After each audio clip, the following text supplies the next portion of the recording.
तो दोस्तों, पिछले एपिसोड के अंत में हमने देखा था कि टांग वुलिन खुदाई करते हुए जमीन के नीचे से आर्मी बेस में घुसने की कोशिश कर रहा था। अब आगे देखेंगे। टांग वुलिन जमीन के नीचे बहुत ही धीरे धीरे आगे बढ़ रहा था। नॉर्थ सी आर्मी कॉर्प के पास तरह तरह के सेंसर थे, लेकिन उसकी मौजूदगी किसी को पता नहीं चली। जमीन के नीचे लगे सीज्मोग्राफ पर सब कुछ बिल्कुल सामान्य दिख रहा था, क्योंकि एक अकेले इंसान की हलचल इतनी छोटी थी कि किसी तरह की चेतावनी ही नहीं उठी। जब शरीर थक जाता तो टांग वुलिन वहीं रुककर आराम करता। ताकत लौट आती तो फिर से खुदाई शुरू कर देता। उसे खुद भी याद नहीं रहा कि वह यहां कितनी देर से खोद रहा था। इस दौरान वह 2 बार ऊपर समुद्र की सतह पर भी गया। भूख लगने पर उसने समुद्र में एक सी सोल बीस्ट का शिकार किया। गोल्डन ड्रैगन क्लॉज से उसे काटकर सीधे सशीमी की तरह खाया और ताकत वापस आते ही फिर से अपने अंधेरे भूमिगत रास्ते में लौट आया। अचानक टिंग, एक साफ और तीखी आवाज गूंजी। टांग वुलिन तुरंत जम गया। उसकी रीढ़ में सिहरन दौड़ गई। उसने फौरन अपनी ओरा समेट ली। शरीर के सारे बाल खड़े हो गए। ये आवाज, वह blue silver grass marshal soul को बाहर निकालकर रोशनी करने की हिम्मत नहीं कर सकता था। मजबूरी में उसने अपने ब्लड एसेंस सोल रिंग्स छोड़े। सुनहरी रोशनी फैली और सामने का नजारा देखकर वह चौंक गया। उसकी सुरंग के आखिरी सिरे पर एक मोटी मेटल प्लेट रास्ता रोककर खड़ी थी। Metal plate? क्या यह नॉर्थ सी आर्मी कोर्प्स की है? अंडरग्राउंड डिफेंस या बाहर की दुनिया को काटने के लिए? टांग वुलिन ने बहुत सावधानी से अपनी हथेली उस प्लेट पर रखी और उसे महसूस करने लगा। वह लगभग क्राफ्ट्समैन लेवल का ब्लैकस्मिथ बन चुका था। सिर्फ छूकर और स्पिरिचुअल पावर से महसूस करके ही वह धातु की पहचान कर सकता था। थोड़ी ही देर में उसे समझ आ गया। यह धातु आम नहीं थी, लेकिन बेहद दुर्लभ भी नहीं। यह एक बहुत मजबूत टाइटेनियम एलॉय थी। उसमें किसी तरह की एनर्जी फ्लक्चुएशन नहीं थी। यानी ये कोई सोल डिवाइस नहीं, सिर्फ शुद्ध एलॉय वॉल थी। ये जानकर टांग वुलिन के दिल को थोड़ी राहत मिली। अगर ये सोल डिवाइस होती तो उसे और नीचे खोदना पड़ता, लेकिन अगर ये सिर्फ मेटल वॉल थी तो इसका मतलब साफ था। वह नॉर्थ सी आर्मी कॉर्प के अंडरग्राउंड फोर्टिफिकेशन की बाहरी परत तक पहुंच चुका था। बस यही आखिरी रुकावट थी। उसकी धड़कन तेज हो गई। उसने एक पल सोचा, फिर धीरे धीरे अपनी उंगली आगे बढ़ाई। उंगली के सिरे से डस्क गोल्ड रेड क्लॉ उभरी और बिना आवाज किए टाइटेनियम एलॉय में घुस गई। इतनी मजबूत धातु, क्या यह डस्क गोल्ड रेड क्लॉ को रोक पाएगी? टांग वुलिन ने ब्लेड को धीरे धीरे घुमाया। धातु में ड्रिल करता हुआ बिना किसी शोर के आगे बढ़ता गया। सामने हल्की सी रोशनी झलकने लगी। कुछ ही पलों बाद उंगली पर दबाव खत्म हो गया। वह समझ गया, दीवार पार हो चुकी थी। उसने चुपचाप उंगली वापस खींच ली। दीवार की मोटाई पूरे 2 मीटर थी। इतनी मोटी अलॉय वॉल बनाना बेहद महंगा था। साफ था कि नॉर्थ सी आर्मी कॉर्प्स ने अपने कैपिटल की सुरक्षा में कोई कसर नहीं छोड़ी थी। छोटे से छेद से आती हल्की रोशनी देखकर टांग वुलिन की आंखें भर आईं। इतने लंबे समय बाद उसे इंसानी दुनिया की चमक दिखी थी।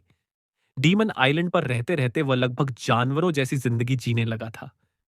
सभ्यता की ये छोटी सी झलक भी उसके लिए अनमोल थी। उसने स्पिरिट एबिस स्पिरिचुअल पावर को बहुत धीरे धीरे उस छेद के अंदर भेजा और अंदर का हाल जानने लगा। जैसा उसने सोचा था, ये सच में नॉर्थ सी आर्मी कॉर्प्स का अंडरग्राउंड फोर्टिफिकेशन था। लेकिन इससे भी ज्यादा हैरानी की बात यह थी कि ये एक बहुत विशाल वेयरहाउस था। चारों तरफ सोल वेपन्स और इक्विपमेंट की भरमार थी। उसकी आंखें चमक उठीं। सबसे ज्यादा संख्या में फिक्स्ड सोल एम्यूनिशंस रखी हुई थी। साफ था, वह अनजाने में नॉर्थ सी आर्मी कोर्प के सबसे अहम स्टोरेज वेयरहाउस में घुस आया था। शायद इसी वजह से बाहर की दीवार इतनी मोटी थी। इस वेयरहाउस की सबसे बड़ी खासियत थी, यहाँ कोई मौजूद नहीं था। और सबसे बड़ी समस्या, इतनी अहम जगह की बाहरी सुरक्षा जरूर बेहद खतरनाक होगी। अब क्या करूं? टांग वुलिन ने मन ही मन सोचा। पहले अंदर तो आ जाऊं। अगर कुछ भी गड़बड़ हुई तो उसी रास्ते से वापस जा सकता हूं। आगे भी जा सकता हूं, पीछे भी हट सकता हूं। उसने नॉर्दर्न साइड की एक शेल्फ के नीचे जमीन के पास एक अंधेरा कोना चुना, सबसे कम नजर में आने वाली जगह। डस्ट गोल्ड रेड क्लॉ से उसने बहुत धीरे धीरे मेटल वॉल का एक चौकोर टुकड़ा काटा। छुपे रहने के लिए उसने सिर्फ एक स्क्वायर मीटर का रास्ता बनाया। उसके शरीर के हिसाब से यह रास्ता बहुत तंग था। जैसे तैसे वह बाहर निकला। ताजी हवा का एक गहरा सांस लेते ही वह लगभग कराह उठा। उसने चुपचाप मेटल कवर को वापस अपनी जगह पर फिट कर दिया। अगर किसी को पहले से पता न हो तो यह रास्ता ढूंढ पाना नामुमकिन था। तभी उसके दिल के भीतर अचानक गहरी दहशत उठी। टांग वुलिन का पूरा शरीर सख्त हो गया। वह दीवार से चिपक गया और हिलने की हिम्मत तक नहीं की। जल्द ही उसे डर की वजह समझ आ गई। सामने की शेल्व्स पर खोपड़ी के निशान बने हुए थे। वो सब फिक्स्ड सोल अम्यूनिशंस थी। एकेडमी में उसने इनके बारे में बहुत कुछ पढ़ा था। ये पिछले 10,000 सालों में बनाई गई सबसे भयानक हथियार थी। कहा जाता था कि सबसे ताकतवर लिमिट डॉलुओज भी सबसे ऊंचे दर्जे की फिक्स्ड सोल एम्यूनिशन का सामना करने से डरते हैं। इनका आकार और लेबल देखकर साफ था। ये रैंक 4 से रैंक 6 के बीच की थी। यही वो हथियार थे जिन्हें आर्म फाइटर एयरक्राफ्ट ले जा सकते थे। इससे ऊपर की एम्यूनिशन सिर्फ हाइपर मैचा को ही दी जाती थी। टांग वुलिन सांस तक रोककर खड़ा रहा और धीरे धीरे अपनी स्पिरिचुअल पावर फैलाकर पूरे वेयर हाउस को महसूस करने लगा। करीब 3,000 स्क्वायर मीटर के इस वेयर हाउस में 50% से भी ज्यादा जगह फिक्स्ड सोल एम्यूनिशन से भरी हुई थी। अगर ये सब एक साथ फट जाएं, तो पूरा नॉर्थ सी आर्मी कोर्प्स बेस ही मिट सकता था। इसके अलावा कुछ रिजर्व मेकर्स भी थे, सारे स्टैंडर्ड येलो मेकर्स। मतलब ये वेयर हाउस बहुत ताकतवर स्ट्रैटेजिक मटेरियल्स का था, लेकिन सबसे ऊंचे दर्जे का नहीं। यहाँ ना रैंक 7 एम्यूनिशन थी, ना ही high level measures. Warehouse में सर्वेलेंस कैमरास लगे थे, लेकिन सिर्फ बेहद अहम जगहों पर। अभी भी मौका है।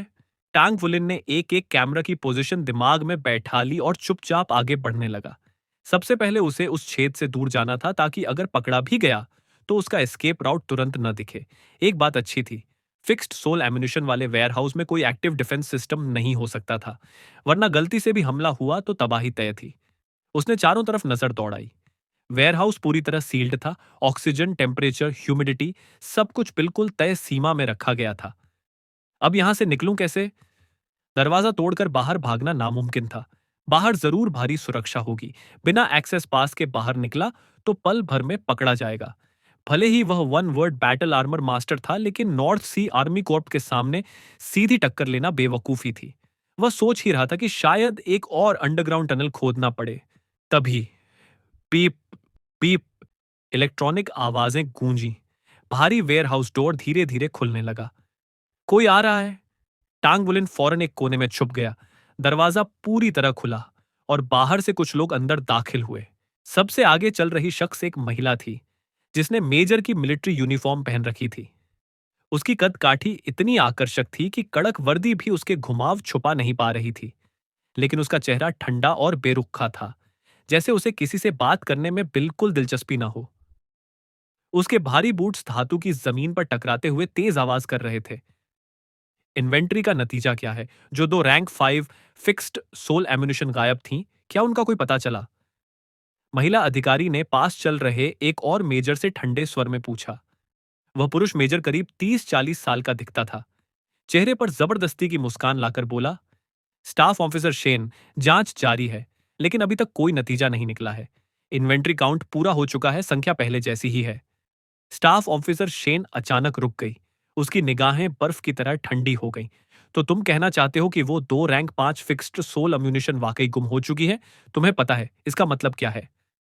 मेजर चेन के माथे पर पसीना छलक आया। मैं जानता हूं। मैं जल्द से जल्द जवाब दूंगा। हमने सारे सर्वेलेंस फुटेज देख लिए हैं, कुछ भी नहीं मिला। मैं वेयर हाउस में और प्रोब्स लगवाने की तैयारी कर रहा हूं, ताकि कोई ब्लाइंड स्पॉट न रहे। स्टाफ ऑफिसर शेन, आप जनरल के सामने मेरे लिए कुछ अच्छे शब्द कह दीजिए। आप जानती हैं, ओल्ड चेन हमेशा डरपोक रहा है। मैं कैसे उस चीज को चुरा सकता हूं जो मेरे भरोसे सौंपी गई है? स्टाफ ऑफिसर शेन ने ठंडी हंसी हंसी। तुम सबसे बेहतर जानते हो कि तुम चोरी कर रहे हो या नहीं। मुझे बहाने नहीं चाहिए, मुझे नतीजे चाहिए। अगर वो 2 रैंक 5 फिक्स्ड सोल एम्यूनिशन नहीं मिली, तो जनरल भी तुम्हें नहीं बचा पाएंगे। मैं तुम्हें 3 दिन देती हूँ। 3 दिन में जवाब चाहिए, तुम्हारी निजी परेशानियां नहीं। जी, जी, 3 दिन में जरूर नतीजा दूंगा।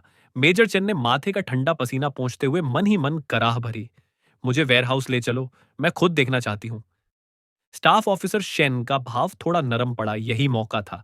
इतना बड़ा मौका हाथ से जाने देना बेवकूफी होती। टांग वुलिन बिना एक पल गंवाए बिजली की तरह बाहर निकला। दोनों मेजर्स के पीछे सिर्फ 4 सैनिक थे। टैंग वुलिन का शरीर हवा की तरह गुजरा और अगले ही पल चारों सैनिक जमीन पर बेहोश पड़े थे। स्टाफ ऑफिसर शेन और मेजर चेन तुरंत चौकन्ने हो गए, लेकिन तब तक 10 ब्लू सिल्वर एम्परर की लताएं उनके सामने झपट चुकी थीं। मेजर चेन घबरा कर चीखा। जैसे ही वह कमर से सोलगन निकालने लगा, ब्लू सिल्वर एम्परर ने उसे पूरी तरह जकड़ लिया। स्टाफ ऑफिसर शेन की प्रतिक्रिया बेहद तेज थी। वह पीछे की ओर कूद गई। उसी पल उसके पैरों तले 2 पीले और 2 बैंगनी सोल रिंग्स चमक उठे। 4 रिंग सोल एंसेस्टर। उसकी ऑरा अचानक सर्द हो गई। हवा का तापमान गिरा और बर्फीली हवा के साथ अनगिनत बर्फ के फाहे टांग वुलिन की ओर लपके। टांग वुलिन जानता था कि वह इस वक्त सीधे सर्विलेंस कैमरा के नीचे खड़ा है। समय बर्बाद करने का कोई मौका नहीं था।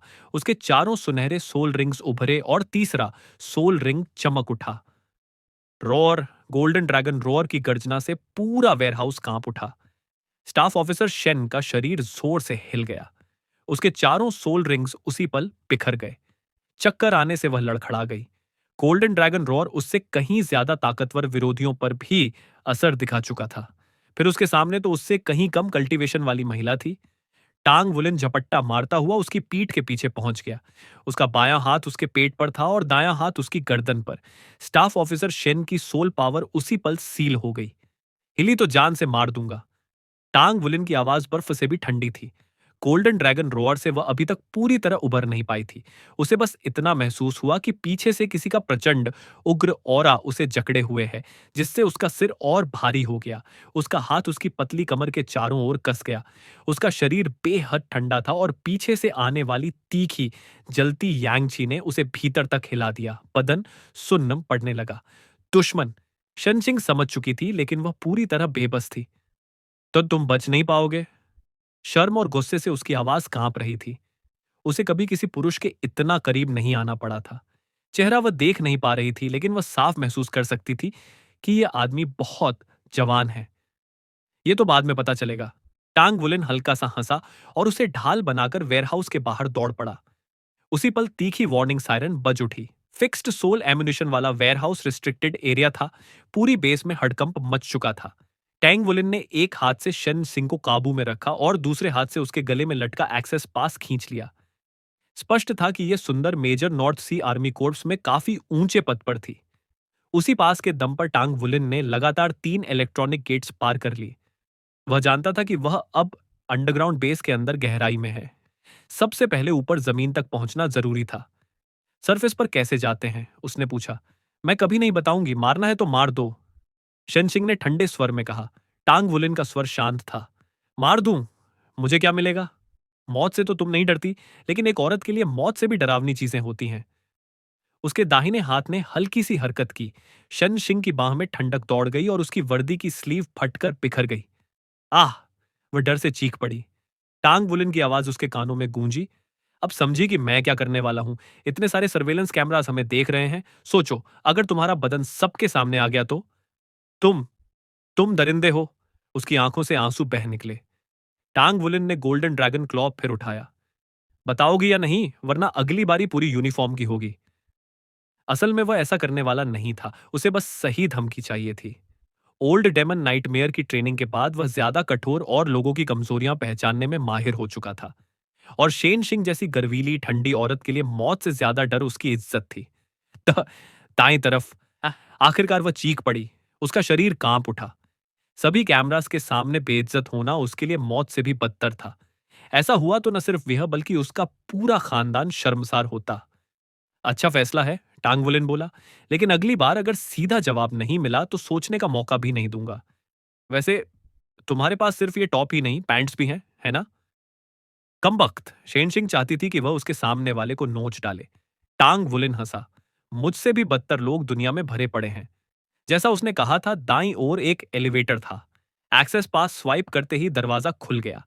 वह शेन सिंह को साथ लेकर अंदर घुस गया। उसे पकड़े जाने की जरा भी फिक्र नहीं थी। उसके पास हॉस्टेज थी, और वह भी कोई मामूली नहीं। 4 रिंग वाली मेजर, वो भी स्टाफ ऑफिसर। उसकी अहमियत साफ थी। एलिवेटर बिना किसी रुकावट ऊपर पहुंचा, लेकिन जैसे ही दरवाजा खुला, दर्जनों सोल रेगन सीधे उसकी ओर तान दी गई। हिलो मत, स्टाफ ऑफिसर शेन को छोड़ दो। गंभीर आवाज गूंजी। आगे एक लेफ्टिनेंट कर्नल खड़ा था, कदकाठी रौबीली। टांग वुलिन ने शेन सिंह की गर्दन पर गोल्डन ड्रैगन क्लॉ कसते हुए ठंडेपन से कहा, रास्ता दो, वरना तुम्हें एक लाश भेंट कर दूंगा। लेफ्टिनेंट कर्नल ने उपहास भरी हंसी हंसी। तुम श्रेक एकेडमी के छात्र हो, है ना? क्या एकेडमी तुम्हें निर्दोषों को मारने की इजाजत देती है? मैं नहीं मानता कि तुम ऐसा करोगे। हथियार डाल दो, नहीं तो हमारे बुरे बर्ताव के लिए तैयार रहो। इसमें कोई शक नहीं रहा। टांग वुलिन की पहचान उजागर हो चुकी थी। टांग वुलिन अचानक जोर से हंस पड़ा। सच में? तुम्हें लगता है मैं ये नहीं कर सकता? उसके शरीर से भयानक हत्या की मंशा फूट पड़ी। उसी पल उसकी आंखें खून जैसी लाल हो गईं। बाएं हाथ की गोल्डन ड्रैगन क्लॉ जैसे ही शन सिंह की गर्दन कसने वाली थी। शन सिंह को लगा जैसे उसके पूरे शरीर का खून जम गया हो। टांग वुलिन से उठती दहशत भरी ऑरा ने उसकी सांसें तक दबा दी। ये उसकी जिंदगी में पहली बार था जब मौत उसे इतनी करीब से छू रही थी। वह हमेशा मानती आई थी कि उसे मौत से डर नहीं लगता, कि जरूरत पड़ी तो वह फेडरेशन के लिए अपनी जान दे देगी। लेकिन जब सच में जिंदगी और मौत के बीच खड़ी हुई तो उसका दिल कांप उठा। पास खड़े मेल ऑफिसर का चेहरा भी बदल गया। रुको, अगर तुमने उसे मारा तो तुम फेडरल क्रिमिनल बन जाओगे। हम तुम्हें पकड़कर उसी तरह फांसी देंगे। टांग वुलिन पागलों की तरह हंस पड़ा। मैं तो वैसे भी जीना नहीं चाहता। टेमन आइलैंड पर उन दरिंदों ने मुझे हर दिन यातना दी है। किसी और को साथ ले जाना बुरा सौदा नहीं है। आओ साथ मरते हैं। एक सुंदर औरत के साथ मरना कम से कम दर्दनाक तो नहीं होगा। कहते हुए उसने अपने दाहिने हाथ से शेन सिंह को जमीन से उठा लिया। उसी पल उसका सुंदर चेहरा डर से सफेद पड़ गया। रुको, पीछे हटो। मेल ऑफिसर गुस्से से दांत पीसते हुए चीखा। अगर कोई और होती तो वह अपने किसी सिपाही की कुर्बानी देकर हमला करवा देता।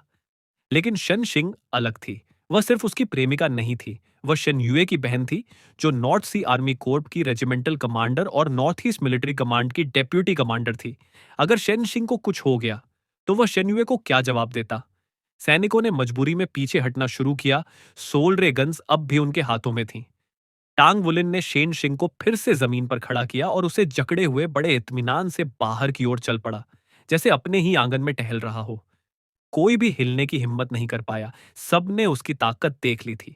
लेफ्टिनेंट कर्नल तो दूर, शायद कोई टाइटल डुलुओ भी ये भरोसा नहीं कर सकता था कि वह इस one word battle armour master को मार पाएगा, उससे पहले कि वह हॉस्टेज को खत्म कर दे। शन सिंह हाफ रही थी। कुछ पल पहले उसे लगा था कि उसकी मौत तय है। ऐसा डर उसने कभी महसूस नहीं किया था। उसका चेहरा अब भी पीला था। टांग वुलिन सुरंग से बाहर की ओर बढ़ता चला गया। हवा के बहाव से ही उसने रास्ता पहचान लिया। दर्जनों सैनिकों की एस्कॉर्ट में वह बाहर निकल आया। बाहर की हवा बेहद ताजा थी। टांग वुलिन ने गहरी सांसें लीं और चारों ओर नजर डाली। मुझे एक एयरक्राफ्ट चाहिए, स्काईविंग F-17। कोई चालाकी नहीं। अगर मेरी मांग पूरी हुई तो यह सुरक्षित रहेगी। मुझे पता है नॉर्थ सी आर्मी कॉर्प में कोई शक्तिशाली एक्सपर्ट जरूर होगा, लेकिन मुझे पूरा भरोसा है कि वह मुझे मारने से पहले मैं हॉस्टेज को खत्म कर दूंगा। उसकी आवाज ठंडी थी। तुम्हारे पास 10 मिनट है। कहते हुए वह एक कोने में जाकर बैठ गया। उसने खुद को इस तरह टिकाया कि कोई भी बगल से हमला न कर सके। शन सिंह को अपनी छाती से लगा लिया और उसे ढाल की तरह इस्तेमाल करने लगा। शन सिंह लगभग उसके थाइस पर बैठी हुई थी। डर से उसका शरीर कांप रहा था, लेकिन वह अकड़ कर बैठी रही। टांग वुलन के दिल में हल्की सी अजीब गर्माहट उठी, लेकिन उसने तुरंत अपने होश संभाले। अभी जिंदा रहना ज्यादा जरूरी था। एयरक्राफ्ट अभी नहीं आया था, लेकिन सैनिकों की संख्या बढ़ती जा रही थी। चारों तरफ भीड़ जमा हो चुकी थी। कई सोल कार्स भी आ चुकी थीं। 5 मिनट, टांग वुलिन ने ठंडे स्वर में कहा। उसी वक्त एक मिलिट्री कार तेजी से वहां आकर रुकी। दरवाजा खुला और एक महिला तेज कदमों से बाहर निकली। शनयुए। जैसे ही उसकी नजर अपनी बहन पर पड़ी, उसका दिल धक से रह गया। शन सिंह की हालत बदहाल थी। एक स्लीव गायब थी। चेहरे पर सूखे आंसुओं के निशान थे और वह टांग वुलिन से चिपकी कांप रही थी। शेन युए के दिमाग में गुस्से की आग भड़क उठी। इन दिनों हो रही सारी घटनाओं ने उसे पहले ही परेशान कर रखा था। पहले श्रेक 7 मॉन्स्टर्स ने उसका स्काईविंग F-17 चुरा लिया। फिर टैंग वुलीन ने एक और एयरक्राफ्ट हाईजैक कर लिया। ये नॉर्थ सी आर्मी कॉर्प्स के लिए सबसे बड़ा अपमान था। और अब उसकी अपनी बहन हॉस्टेज थी। उसे छोड़ दो। शेन युए की आवाज ठंडी और भारी थी। टांग वुलिन ने उसके कंधे पर लगे ईपोलेट को देखा। उसका दिल जोर से धड़का। लेफ्टिनेंट जनरल, इतना ऊंचा पद उसने आज तक नहीं देखा था। हेलो जनरल, टांग वुलिन बोला। मेरा एयरक्राफ्ट कहाँ है? मेरी सहन शक्ति सीमित है। शेन युए ने घूरते हुए अचानक जोर से दहाड़ लगाई। मैंने कहा, उसे छोड़ दो। उसकी आवाज के साथ भयानक स्पिरिचुअल प्रेशर फैल गया। टांग वुलिन की आंखों के सामने अंधेरा छा गया। उस दबाव में वह लगभग अनजाने में उसकी बात मानने ही वाला था, लेकिन सिर्फ एक पल के लिए। अगले ही क्षण जैसे ही शन युए आगे बढ़ने को हुई, टांग वुलिन ने शन सिंह की गर्दन कस दी और उसी पल दाहिना हाथ घुमाया। आहा! चीख के साथ शन सिंह की दूसरी स्लीव भी फटकर उड़ गई। शन युए को रुकना पड़ा। अगर मरना है तो साथ मरेंगे। टांग वुलिन गुस्से से गरजा। शन युए ने मुठ्ठियां भींच ली। उसे छोड़ दो, मैं तुम्हारी हॉस्टेज बन जाऊंगी। टांग वुलिन ने तिरछी हंसी हंसी। जनरल, क्या मैं 3 साल का बच्चा लग रहा हूं? आप मुझसे कहीं ज्यादा ताकतवर हैं। आपकी स्पिरिचुअल पावर भी बेहद मजबूत है। आपको हॉस्टेज बनाऊं? मैं इतना बेवकूफ नहीं हूं। शेन युए को समझ नहीं आ रहा था। उसकी स्पिरिचुअल ऑ, जो स्पिरिट एबिस स्तर की थी, इस पर असर क्यों नहीं कर रही थी। 3 मिनट, टांग वुलेन बोला। अगर एयरक्राफ्ट नहीं आया तो मैं उसे नहीं मारूंगा, लेकिन हर मिनट उसके कपड़ों का एक हिस्सा उतार दूंगा। अब देखना मैं करता हूं या नहीं। कहते हुए उसने शन सिंह के कॉलर का पहला बटन तोड़ दिया। शन सिंह का दिमाग टूटने ही वाला था। बहन, मुझे बचा लो, वह चीख पड़ी। बस यहीं सब खत्म हो गया, शन युए समझ गई। जिस पल शन सिंह ने उसे बहन कहा, खेल उसके हाथ से निकल गया। टांग वुलिन की आंखें चमक उठी। उसने शन सिंह को ऊपर खींचते हुए हल्की मुस्कान के साथ कहा, वाह, किस्मत तो देखो, जनरल की बहन। फिक्र मत कीजिए जनरल, आपकी मांग पूरी होते ही मैं इसे छोड़ दूंगा। अब सिर्फ 2 मिनट बचे हैं। एयरक्राफ्ट लाओ। शन युए दहाड़ उठी। वह जानती थी कि यह आदेश उसके लिए तबाही लाएगा। एक रेजिमेंटल कमांडर का दुश्मन के आगे झुकना, ऊपर से अपनी बहन के लिए। लेकिन उसके पास कोई और रास्ता नहीं था। उसकी सिर्फ एक ही बहन थी। वह उसे यूं बेइज्जत या मरा हुआ नहीं देख सकती थी। उसकी नजर में टैंग वुलिन पूरी तरह पागल हो चुका था। उसके काम श्रेक एकेडमी के छात्र की सीमा से बहुत आगे जा चुके थे। लेकिन वह यह भी जानती थी, टीमन आइलैंड से लौटने वाला कोई भी छात्र कुछ समय तक सामान्य नहीं रहता। वह ये दांव नहीं लगा सकती थी। और तभी टांग वुलिन की नजर स्काईविंग F-17 पर पड़ी। वह मुस्कुरा उठा और शन सिंह को खींचते हुए आगे बढ़ा। शन युए ने भारी आवाज में कहा, एयरक्राफ्ट आ चुका है, अब उसे छोड़ दो। मेरी कसम, मैं तुम्हें एयरक्राफ्ट के साथ जाने दूंगी। तो चलिए, आज के लिए बस इतना ही। आगे की कहानी हम अगले एपिसोड में जारी रखेंगे। अगर आपको यह वीडियो अच्छा लगा हो तो लाइक, कमेंट और चैनल को सब्सक्राइब जरूर करें। फिर मिलेंगे अगली वीडियो में। धन्यवाद।